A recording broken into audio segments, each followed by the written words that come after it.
Hello friends, welcome to Udumalai cooking. இன்றைக்கி நம்ம வீடியோவில் எப்பவும் போல் இல்லாமல் வேறு விதமாக நல்ல மணமாக சுவையாக தக்காளி சட்னி எப்படி பண்ணுறேன்னு தான் பார்க்க போகிறோம். இது இட்லி, தோசை, பணியாரம் எல்லாத்துக்கும் சூப்பராக இருக்கும். அது மட்டும் இல்லாமல் நீங்கள் குழந்தைகளுக்கு டிஃபன் பாக்ஸில் கொடுத்து அனுப்புனாலும் இது கெட்டு போகவே போகாது. அந்த மாதிரி தான் நம்ம இன்றைக்கி ப்ரிப்பேர் பண்ண போகிறோம். சூப்பராக இருக்கும். வாங்க இது எப்படி பண்ணுறேன்னு பார்க்கலாம். இந்த சட்னி செய்கிறதுக்கு பேன் அடுப்பில் வச்சு சூடான உடனே எண்ணெய் ஊற்றிக்கலாம். எண்ணெய் 2 டீஸ்பூன் அளவுக்கு நான் ஊற்றிருக்கிறேன். எண்ணெய் காய்ச்ச உடனே வெங்காயம் பாருங்கள், ஒரு பெரிய வெங்காயம் கட் பண்ணி சேர்த்துக்கோங்க. அது கூடவே ஒரு பச்சை மிளகாய், 3 பல் பூண்டு நம்ம சேர்க்கும்போது வயிற்றுக்கெல்லாம் நல்லதுங்க, அதுக்காக சேர்த்துக்கணும். இப்போ இந்த வெங்காயத்தை நம்ம கொஞ்சமாக வதக்கிக்கலாம்.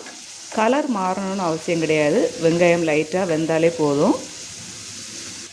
வெங்காயம் ஓரளவு வதங்கின உடனே பாருங்கள், 4 தக்காளி பழம் நான் கட் பண்ணி வச்சுருக்கிறேன். அதையும் இதில் சேர்த்துக்கலாம்.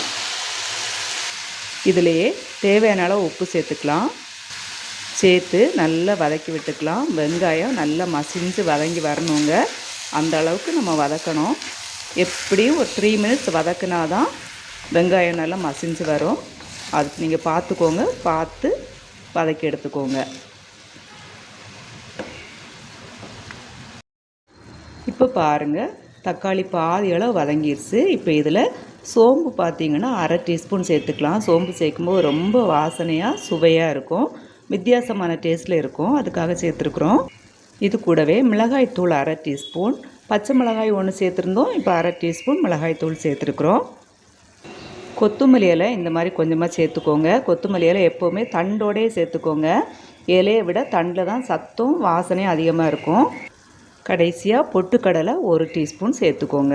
சேர்த்து திரும்பவும் நம்ம ஒரு 2 மினிட்ஸ் வதக்கி விட்டுடலாம். எல்லாமே நல்லா வதங்கினா தான் டேஸ்ட்டு சூப்பராக இருக்கும்.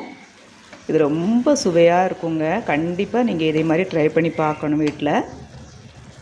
வதங்கட்டும், ஒரு 2 மினிட்ஸ் அப்படியே விட்டுடலாம். இப்போ பாருங்கள், நல்லா வதங்கிடுச்சு.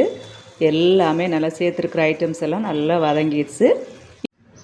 கடைசியாக இது கூட பாருங்கள், புளி ஒரு நெல்லிக்காயில் பாதி அளவு புளி சேர்த்துக்கலாம். ஏன்னா இப்படி நம்ம சேர்க்கும்போது மத்தியானம் குழந்தைகளுக்கு சாப்பிட்றதுக்கு ஏதாவது கொடுத்து அனுப்புனீங்க, இட்லி இந்த சட்னி எல்லாம் கொடுத்து அனுப்புனீங்கன்னா கெட்டு போகாமல் நல்லாயிருக்கும். அதுக்காக தான் புளி சேர்த்துருக்குறோம்.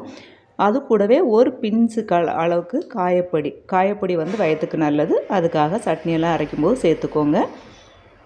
இப்போ நம்ம இதை ஆற வச்சு அரைச்சி எடுத்துக்கலாம். இப்போ ஆறிடுச்சு, மிக்ஸி ஜாரில் சேர்த்தாச்சு, அரைச்சி எடுத்துக்கலாம்.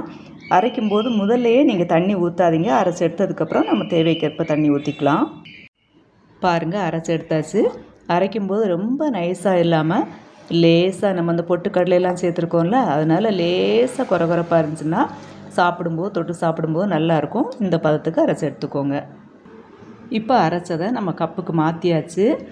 நீங்கள் உங்கள் கன்சிஸ்டன்சி பார்த்துக்கோங்க. உங்களுக்கு கொஞ்சம் தண்ணியாக வேணும் அப்படின்னா இந்த மிக்ஸி ஜார் இருக்குல்ல, அதை கூட நீங்கள் அலசி சேர்த்துக்கலாம். நான் இன்றைக்கி கொஞ்சம் கெட்டியாக தான் வச்சுருக்கிறேன்.